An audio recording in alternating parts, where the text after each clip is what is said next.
అందరికీ శుభోదయం. మే 3, 2024 మదనపల్లి మార్కెట్కి సంబంధించిన దిగుమతి సమాచారం. ఇప్పుడు పలు మండీల మేస్త్రులతో మరియు జీపీఆర్ మండీ అధినేత వెంకటేశ్వర ఫోన్లో మాట్లాడడం జరిగింది. వారు ఇచ్చిన సమాచారం ఒకసారి బేరీజు వేస్తే క్రోడీకరిస్తే మదనపల్లి మార్కెట్లో తొట్టతొలిసారి వేలంపాట ఆరంభించే భాగ్యలక్ష్మి మండి వైపు తీసుకుంటే భాగ్యలక్ష్మి మండి పర్వాలేదు, జీపీఆర్ కూడా నెట్లాగానే వచ్చింది. MDN, NSR, JBT, Malik, RVBR, JNT, SLV, SLN, KL, MMD ఇటువైపు తీసుకుంటే కొన్ని మండీలకు నిన్నటికంటే పెరిగింది, మరికొన్ని మండీలకు నిన్నలాగా వచ్చింది, ఇంకొన్ని మండీ తగ్గింది. ఇంకా అటువైపు తీసుకుంటే TVS, CMS, Mohan Reddy, KGN, TLD, IV, SMB, కేకే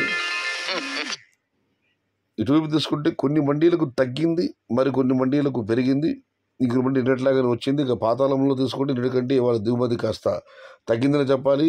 ఎల్ఎస్కే, ఏఎన్ఆర్, ఎస్బిటి, శంకర, సిద్ధం ఈ మండీలో మొత్తం మీద చూస్తే ఇవాళ శనివారం అయినా కూడా దిగుమతి మామూలుగా శనివారం భారీగా తగ్గింది, వాళ్ళ భారీగా తగ్గలేదు. రెండుతో పోలిస్తే కాస్త తగ్గిందని చెప్పాలి. నేను మీకు అందరికీ తెలిసిందే 250 రూపాయల దగ్గర నుంచి 350, 400 అక్కడక్కడ మాత్రమే 440 వరకు పడడం జరిగింది. ఇవాళ నేటితో పోలిస్తే దిగుమతి కాస్త తగ్గింది.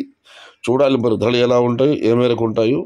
సమాచారం నచ్చితే లైక్ చేయండి, షేర్ చేయండి. Please subscribe my channel. భవదీయుడు సయ్యద్ షహతా. జై ఎన్టీఆర్, జై తెలుగు తల్లి, తెలుగే ప్రాణం, ప్రాణమే తెలుగు. సర్వే జన సుఖినో భవంతు. ధర్మో రక్షతి రక్షిత. అన్నదాత సుఖీ భవ.